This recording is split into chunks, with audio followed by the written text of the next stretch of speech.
Shalom. First and foremost, I want to say call halal Yahweh, Bahashem, Yahweh Shai, Bahashem, Rakakadash. Double honors to the apostles and elders at Great Millstone who taught me this truth. Shalom to the hopeful elect of Israel scattered throughout the four corners of the earth. Hopefully this lesson will be edifying. Today is going to be entitled, It Ain't All Sweet, because one thing about this truth, let's not even start in terms of the truth, right? One thing about when people always want to come to you in the Bible, the first thing that a lot of people think of is this false prosperity doctrine that's been spread throughout all the different churches and X, Y, and Z and so on and so forth, right? And people think that's what the scriptures talk about, and that's not the case. We do have promises, we do have rewards promised to us at the end of the day. You know what I'm saying? But this walk on earth, it ain't gonna all be sweet. You know what I'm saying? And even more so when you first come into this truth, it's just you feel like you just on a high. You know what I'm saying? Everything just feels so good. Everything that you're learning feels so good. And eventually we got to understand that they're going to be trying times. You know what I'm saying? That's going to try our faith, and that's important. You know what I'm saying? So I want to start right here in the book of Revelation, chapter 10, and I will start at verse 8. And it reads, "And the voice which I heard from heaven spake unto me again and said, Go and take the little book which is open in the hand of the angel which standeth upon the sea and upon the earth. And I went unto the angel and said unto him, Give me the little book. And he said unto me, Take it and eat it up, and it shall make thy belly bitter, but it shall be in thy mouth sweet as honey. And I took the little book of the angel's hand, out of the angel's hand, Salakia, and ate it up, and it was in my mouth sweet as honey. And as soon as I had eaten it, my belly was bitter. And he said unto me, Thou must prophesy again before many peoples and nations and tongues and kings." Okay, so when we reading this in Revelation 10, verses 8 through 11, the little book that's represents the scriptures, the whole Bible, the volume of the book, not just the Old Testament, not just the New Testament, the volume of the book, Old and New, including the Apocrypha, which the heathen tried to take out, but it represents the volume of the book, okay? And when you eat it, you take in the nutrients of it, you take in the word, you digest it, you look for the understanding of the book, right? And he said when he first ate it, in his mouth, it was sweet as honey. And that represents when you first come into this truth and you find out, I'm an Israelite, I'm God's chosen people, I'm a prince of the living power, like it feels good, and you running to and fro and you trying to tell everybody that like, yeah, we're Israelites. That's our culture, that's our heritage, but soon thereafter, once you start doing that, you realize you receive that first test, actually, because you then realize that everybody won't get it. You start to understand the book of Zechariah. Let's go there real quick. You begin to understand the book of Zechariah 13 and 8. And I'll start at 7 just for a little bit of context sake. And it reads, Awake, O sword, against my shepherd, and against the man that is my fellow, saith the Lord of hosts. Smite the shepherd, and the sheep shall be scattered, and I will turn my hand upon the little ones. And it shall come to pass that in the land, saith the Lord, 2 parts therein shall be cut off and die, but the third shall be left therein. And I will bring the third part through the fire, and I will refine them as silver is refined, and will try them as gold is tried. They shall call on my name, and I will hear them. I will say, It is my people, and they shall say, Yahweh is my God, right? And the point here is in verse 8, where it talks about 2 parts therein shall be cut off and die. You quickly, once you learn this truth and you start running to and fro trying to tell your friends, your family members, you realize they won't get it. And the first thing I know for me that clicked was, it don't just say 2/3 of Israel, excluding Brother Yaradan's family. It's going to be some family members that won't get it. It was going to be some of my closest friends that just won't get it, and that was the first trial. That was the first bitterness that I experienced, and learning how to, through the strength of power, how should I get through that and understand it?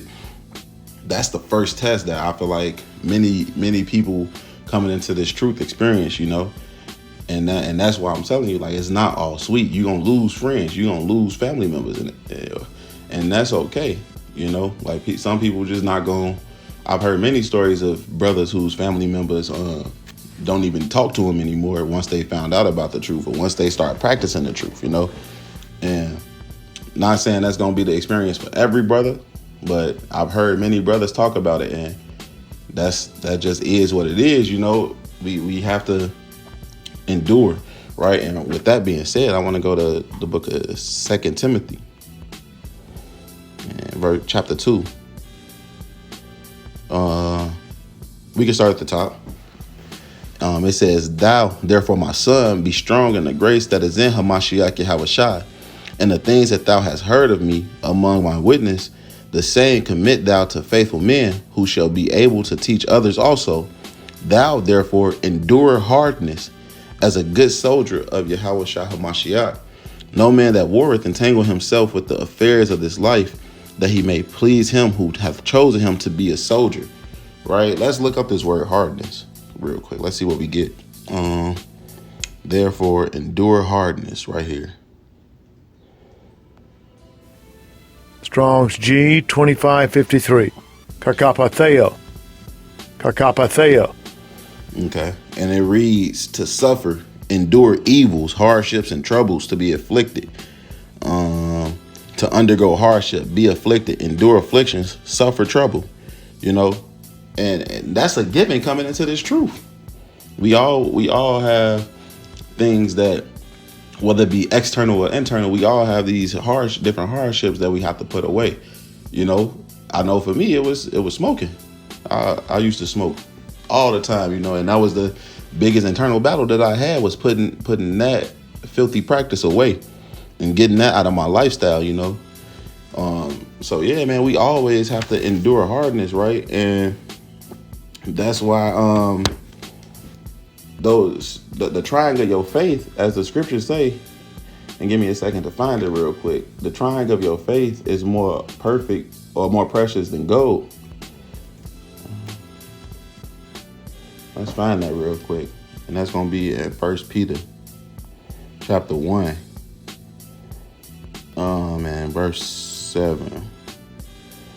Let's go and start at 5, just for context sake again.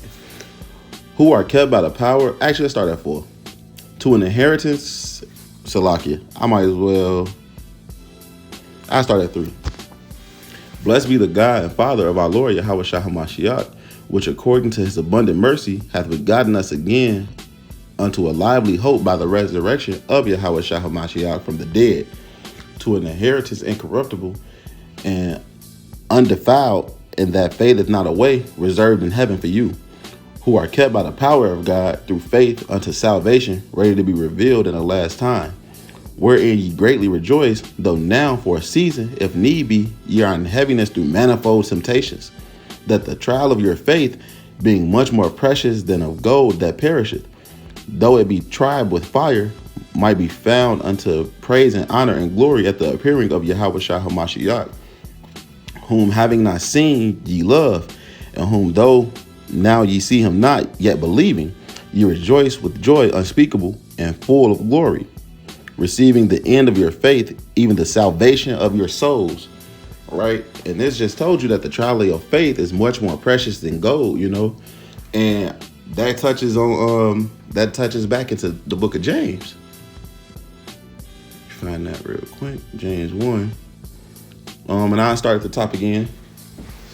The book of James, chapter 1, verse 1. James, a servant of God and of the Lord Yahushua Hamashiach, to the 12 tribes which are scattered abroad, greetings. Telling you right there that this book is to the 12 tribes of Israel. Okay. Continuing on. My brethren, count it all joy when ye fall into divers temptations, knowing this, that the trying of your faith worketh patience. Knowing this, that the trying of your faith worketh patience. But let patience have her perfect work, that ye may be perfect and entire, wanting nothing. If any of you lack wisdom, let him ask of God, that giveth to all men liberally, and upbraideth not, and it shall be given unto him. But let him ask in faith, nothing wavering. For he that wavereth is like a wave of the sea, driven with the wind and tossed. Okay, so yeah, man, that faith work is patience. You know what I'm saying? And that's because as we lean or as we build our faith more, we have to have the mindset that the Lord is going to do the things that He said He was going to do. He's going to be the one that get us out of our temptations. He's going to be the one who guides us and protects us. You know what I'm saying? We know that we're not going to do those things of our own volition. You know, so yeah, that patience, that faith worketh patience. You know what I'm saying? And real quick, that patience is important, right? Because in the book of Matthew 10, let's jump down to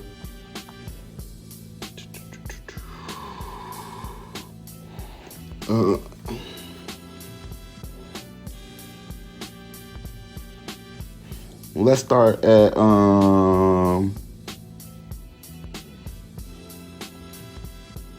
I'll start at 20.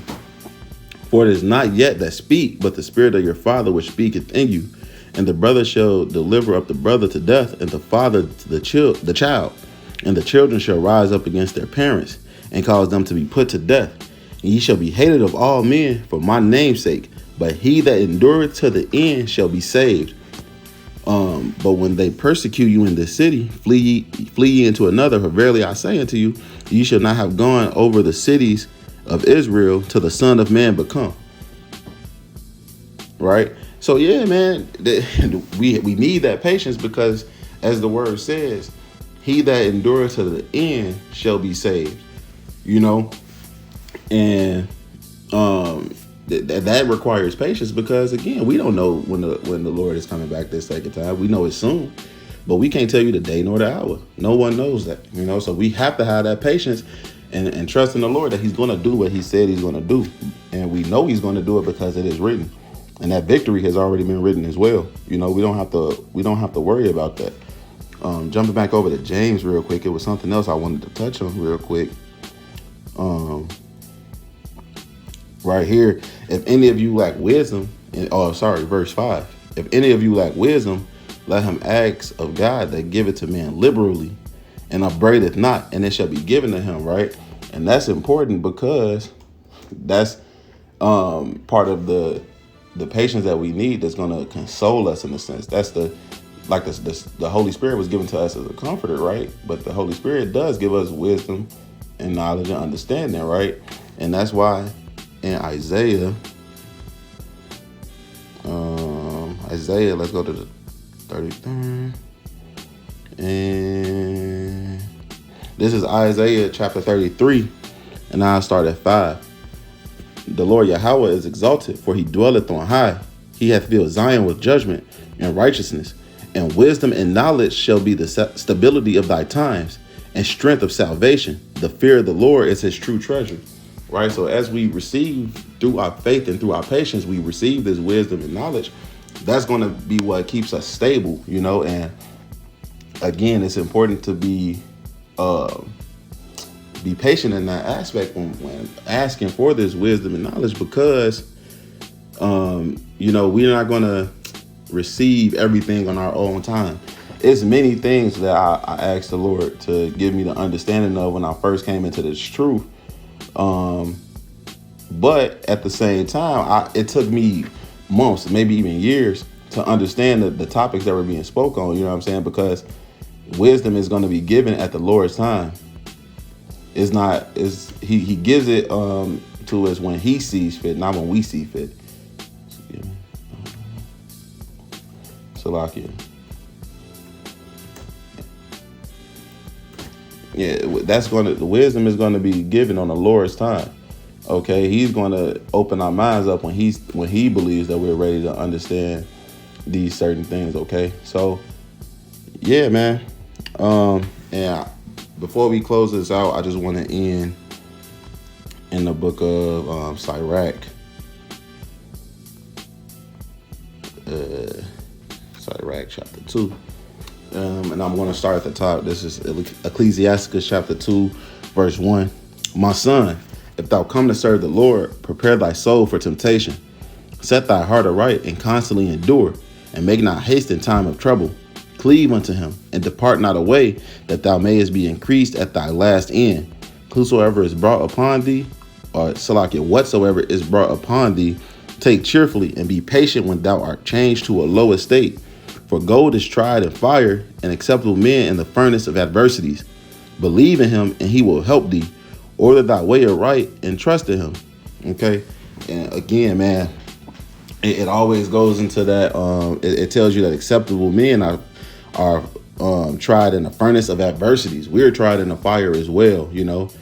That's why I said in Salakia, let's go back to that Zechariah chapter 13 real quick. And that's why it says that let's read it again. Zechariah chapter 13 verse 8. And it shall come to pass that in the land, that in all the land, saith the Lord, 2 parts therein shall be cut off and die, but the third shall be left therein. And I will bring the third part, that's the elect, I will bring the third part through the fire, and will refine them as silver is refined, and will try them as gold is tried. They shall call on my name, and I will hear them. I will say, it is my people, and they shall say, the Lord is my God. You know, so we're going through that furnace of adversity. We're going through that fire on this side, but that's going to get out all these different impurities that we have in us. You know what I'm saying? That's what the Lord is doing. He's leaving us in that fire until we can see that, until he sees that reflection of himself in us, you know? So yeah, man. And that's why it also tells you in verse 4, be patient when thou art changed to a low estate. You know, it's not saying you might be, you will be.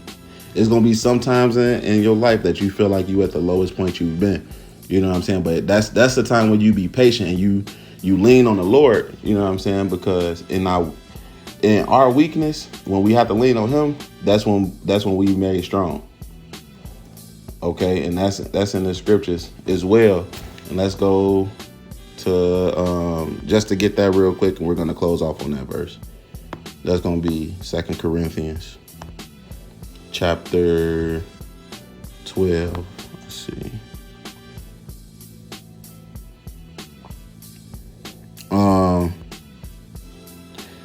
Right. Let's start at 6 again for context sake.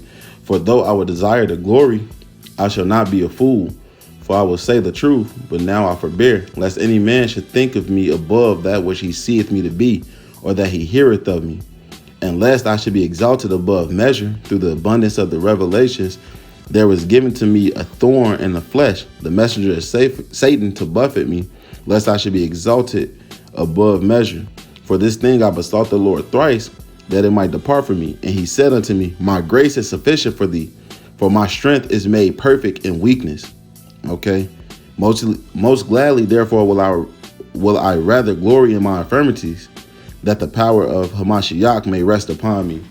So yeah, man. In our weakness, when we feel like we in that lowest state, let's stay patient. Let's stay faithful. Let's lean on the Lord and not lean on our own understanding, because that's what's gonna make us strong at the end of the day. Okay. I hope this lesson was edifying. And with that, I'm gonna say shalom.